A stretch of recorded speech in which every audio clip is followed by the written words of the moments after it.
Caleb from the Mavens, and it's time for this week's 생생 expression.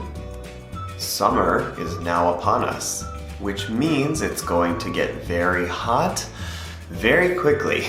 Not only hot, but humid as well. We need a way to cool off during this intense summer heat wave. I think we should use this. What do we call this machine? In Korean, we call it an 에어컨.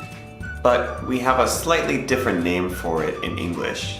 The English name for this is air conditioner.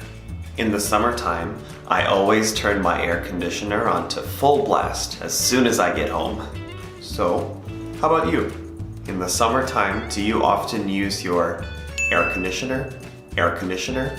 Air conditioner? Think about it, remember, and 구독과 좋아요. I'll see you next time. Bye!